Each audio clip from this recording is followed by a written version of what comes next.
नमस्कार दोस्तों, बहुत बहुत स्वागत है एसबी एजुकेशन फर्स्ट के यूट्यूब चैनल में। दोस्तों आज है 11 जून 2025। तो 11 जून 2025 के जितने भी मोस्ट इंपॉर्टेंट करंट अफेयर्स के क्वेश्चन बनेंगे उनके बारे में अपन डिस्कस करेंगे, और जो भी क्वेश्चन से संबंधित इंपॉर्टेंट फैक्ट रहेगा वो भी मैं आपको साथ में बताऊँगा। और इस वीडियो की PDF फाइल आपको हमारे टेलीग्राम चैनल पर मिल जाएगी। टेलीग्राम चैनल का लिंक मैं वीडियो के डिस्क्रिप्शन में डाल दूँगा, आप वहाँ से जाकर ज्वाइन हो सकते हो। और जो साथी चैनल पर नहीं हुआ वो साथी चैनल को सब्सक्राइब कर ले और बेल आइकन को प्रेस कर ले, ताकि आने वाली इंपॉर्टेंट लेटेस्ट वीडियो का नोटिफिकेशन सबसे पहले आप तक पहुंचे। और वीडियो के अंत में आपसे एक क्वेश्चन पूछा जाएगा जिसका आंसर आपको कमेंट बॉक्स में देना है। तो चलिए क्लास को स्टार्ट करते हैं बिना देरी के। सबसे पहले अपन करेंगे पिछली क्लास का रिवीजन। तो पिछली क्लास ने अपन ने पहला क्वेश्चन पढ़ा था कि विश्व प्रत्यान दिवस किस तिथि को मनाया जाता है। तो ये मनाया जाता है 9 जून को। फिर अपना अगला क्वेश्चन था कि हाल ही में भारत इंग्लैंड टेस्ट सीरीज का नाम बदल कर क्या कर दिया गया है। तो ये कर दिया है एंडरसन तेंदुलकर ट्रॉफी। फिर अपना अगला क्वेश्चन था कि हाल ही में राष्ट्रपति द्रौपदी मुर्मू द्वारा 16वें वित्त आयोग का पार्ट टाइम सदस्य किसे नियुक्त किया गया है। तो ये नियुक्त किया गया है टी रविशंकर को। अगला क्वेश्चन, हाल ही में माइक्रोसॉफ्ट को पछाड़कर दुनिया की सबसे मूल्यवान कंपनी कौन बनी है। तो ये बनी है एनवीडिया। अगला क्वेश्चन है, हाल ही में दिल्ली में चौथे भारत मध्य एशिया संवाद 2025 की मेजबानी किसने की। तो ये की डॉक्टर एस जयशंकर ने। अगला क्वेश्चन, हाल ही में फर्टिलाइजर एसोसिएशन ऑफ इंडिया यानी FAI का नया अध्यक्ष किसे नियुक्त किया गया है। तो ये नियुक्त किया गया है शैलेश सिंह मेहता को। फिर अपना अगला क्वेश्चन था कि हाल ही में किसे सर्वाधिक प्रभावशाली पर्यावरणविद पुरस्कार मिला है। तो ये मिला आचार्य प्रशांत को। अगला क्वेश्चन था कि हाल ही में डसोल्ट एविएशन ने किस भारतीय कंपनी के साथ साझेदारी की है। तो ये की है टाटा के साथ। किस देश ने भारत को रणनीतिक बढ़त हेतु Su-57 लड़ाकू विमान सोर्स कोड देने की पेशकश की है। तो ये की है रूस ने। आज का पहला क्वेश्चन है, विश्व नेत्रदान दिवस किस तिथि को मनाया जाता है। तो ये मनाया जाता है 10 जून को। तो विश्व नेत्रदान दिवस किस तिथि को मनाया जाता है। तो 10 जून को मनाया जाता है। तो सही आंसर क्या हो जाएगा, ऑप्शन नंबर सी 10 जून। डिटेल में समझते हैं इसको। विश्व नेत्रदान दिवस हर वर्ष यानी 10 जून को मनाया जाता है। इस दिवस को मनाने का उद्देश्य है नेत्रदान के प्रति लोगों को क्या करना, जागरूकता फैलाना और नेत्रदान को प्रोत्साहित करना। वर्ष में दुनिया के लाखों लोग कॉर्निया यानी नेत्र पटल की क्षमता के कारण अद्वैतग्रस्त है। तो नेत्रदान से एक व्यक्ति की दोनों आंखें दो नेत्रहीनों को रोशनी दे सकती है। अगले क्वेश्चन की तरफ बढ़ते हैं। तो अगले क्वेश्चन से पहले अपन जान लेते हैं जून माह में अब तक मनाए गए मोस्ट इंपॉर्टेंट डे। सबसे पहले बात करें 1 जून को, तो 1 जून को विश्व दूध दिवस मनाया गया। 2 जून को तो तेल नागा स्थापना दिवस मनाया गया। 3 जून की बात करें तो विश्व साइकिल दिवस मनाया गया। 4 जून की बात करें तो अंतर्राष्ट्रीय आक्रामकता के शिकार मासूम बच्चों का दिवस। 5 जून को विश्व पर्यावरण दिवस मनाया गया। 6 जून की बात करें तो विश्व कीट दिवस मनाया गया। वहीं आगे बात करिए अपन 7 जून की, तो 7 जून को विश्व खाद्य सुरक्षा दिवस मनाया गया।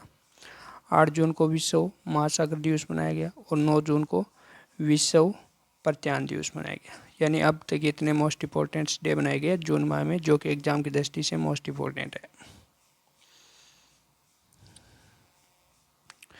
अगला क्वेश्चन नंबर 2 है, हाल ही में 3 जून 2025 को संयुक्त राष्ट्र सुरक्षा परिषद के लिए कितने नए अस्थायी सदस्य चुने गए हैं। तो ये चुने गए 5 देशों के अस्थायी सदस्य। तो सही आंसर क्या हो जाएगा, ऑप्शन नंबर बी। डिटेल में समझते हैं। संयुक्त राष्ट्र महासभा यानी हर वर्ष UNC के लिए कितने अस्थायी 5 नए अस्थायी सदस्य चुनती है हर वर्ष, ठीक है। जिसमें बहरीन, कोलंबिया, कांगो लोकतांत्रिक गणराज्य, लातविया और लाइबेरिया, इन देशों को क्या है 5 नए अस्थायी सदस्य चुने गए हैं संयुक्त राष्ट्र महासभा के द्वारा, जो कि जनवरी 2026 से शुरू होने वाली 2 साल के कार्यकाल के लिए, कितने साल के कार्यकाल के लिए, 2 साल के कार्यकाल के लिए संयुक्त राष्ट्र सुरक्षा परिषद में गैर स्थायी सदस्यों के रूप में चुना गया है। 2 साल के लिए चुना गया है, ठीक है। अगला क्वेश्चन नंबर 3 है, हाल ही में कौन सा देश लेजर हथियार से दुश्मन के ड्रोन को मार गिराने वाला पहला देश बन गया है? तो ये बन गया इजराइल। कौन सा देश बन गया है? इजराइल। तो सही आंसर क्या हो जाएगा? Option number B, Israel. Detail में समझते हैं इसको। हाल ही में गांजा के साथ जंग के दौरान इजराइल ने लेजर हथियार का इस्तेमाल करते हुए दुश्मन के ड्रोन को मार गिराया है, और ऐसा करने वाला इजराइल क्या बन गया है? दुनिया का पहला देश बन गया है। ठीक है, मोस्ट इंपॉर्टेंट क्वेश्चन है ये। अच्छा, बात आई है इजराइल की, तो इजराइल के बारे में जानते हैं।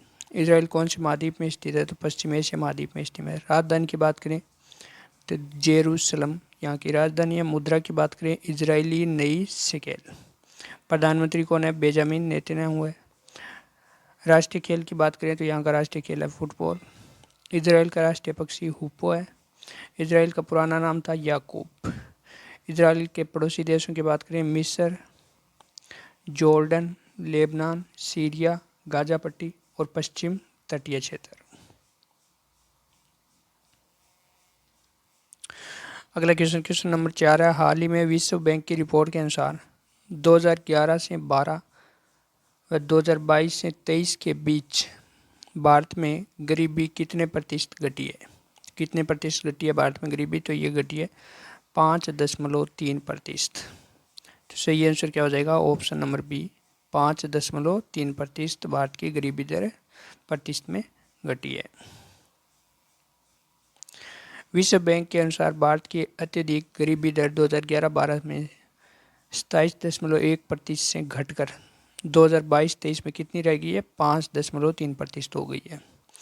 विश्व बैंक ने मुद्रास्फीति वास्तविकता क्रय शक्ति को प्रतिबिंबित करने के लिए वैश्विक अत्यधिक गरीबी रेखा में $2.15 से संशोधित कर प्रतिदिन कितनी कर दी है? $3 कर दी है। ठीक है, निम्न अध्ययन आय वाले देशों की रेखा पर देखें तो भारत में गरीबी दशक भर में 37.7% अंक क्या हुई है? कम हुई है।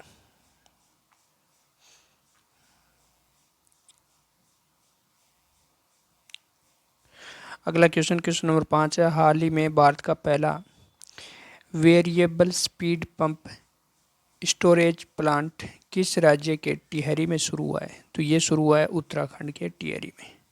तो सही आंसर क्या हो जाएगा? Option number C, Uttarakhand. Detail में समझते हैं इसको।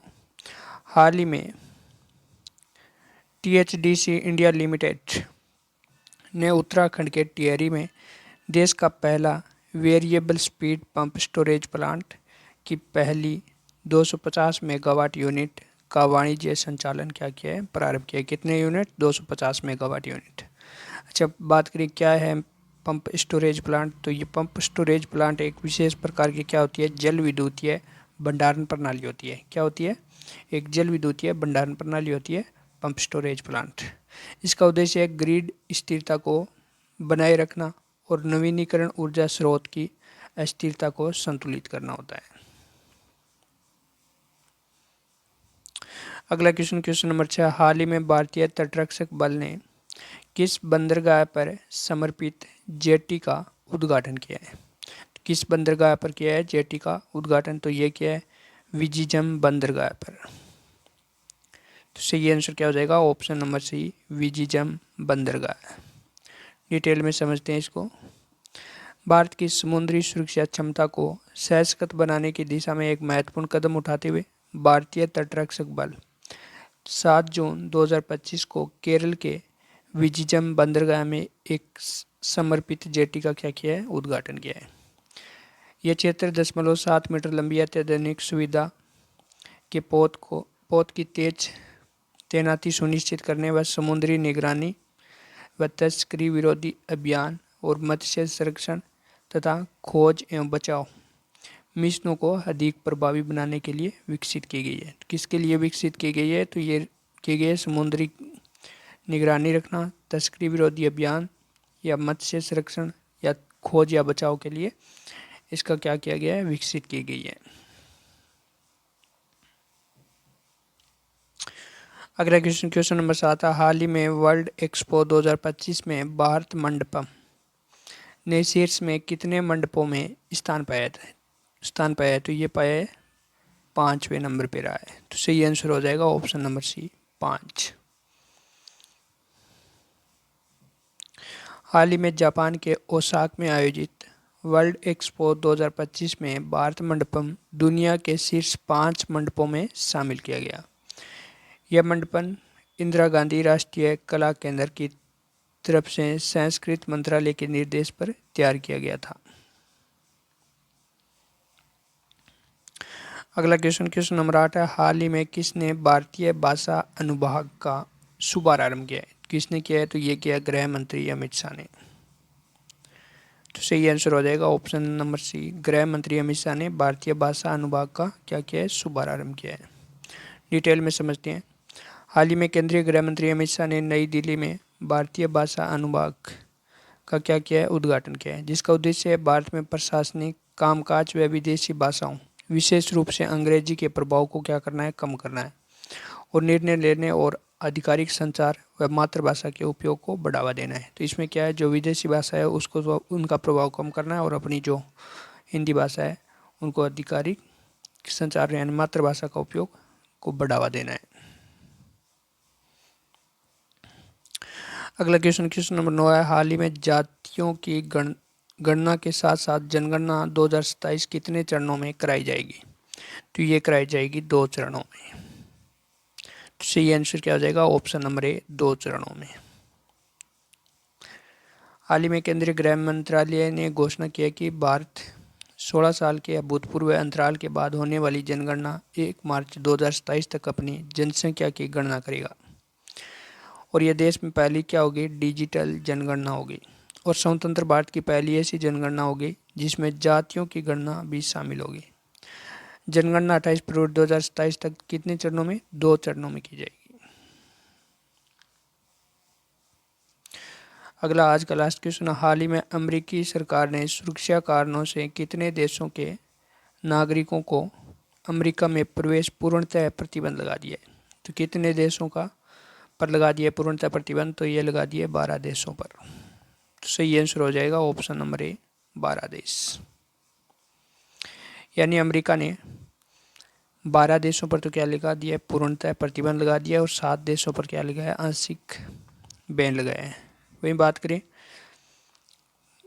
12 देशों की तो वहाँ सूडान, जिस मैप में देख सकते हैं, सूडान, लीबिया, चांडा, Equatorial Guinea, Somalia, Yemen, Myanmar, Iran, Afghanistan, ये तो है 12 देशों पर पूर्णतः प्रतिबंध लगाया है। वहीं बात करें 7 देशों के आंशिक तो क्यूबा, हैती, वेनेजुएला, इसके अलावा सिएरा लियो, टांगो, लाओस और तुर्कमेनिस्तान, इन पर क्या लगाया है? आंशिक प्रतिबंध लगाया है। अच्छा, लास्ट वीडियो में आपसे क्वेश्चन पूछा गया था कि हाल ही में प्रधानमंत्री मोदी ने कहाँ विश्व का सबसे ऊंचे रेल आर्च पुल का उद्घाटन किया? तो ये किया था जम्मू कश्मीर में। तो सही आंसर क्या हो जाएगा? Option number B Jammu Kashmir. आज का क्वेश्चन जिसका आंसर आपको कमेंट बॉक्स में देना है, क्वेश्चन है, हाल ही में फ्रेंच ओपन 2025 में महिला एकल का खिताब किसने जीता? 4 ऑप्शन दिए हुए, सही ऑप्शन चुनकर आंसर आप लोगों को कमेंट बॉक्स में देना है। दोस्तों आज के लिए इतना है। अगर वीडियो अच्छा लगे तो वीडियो को लाइक करना, शेयर करना और यूट्यूब चैनल को सब्सक्राइब करना। मिलते हैं नेक्स्ट वीडियो में। जय हिंद, जय भारत।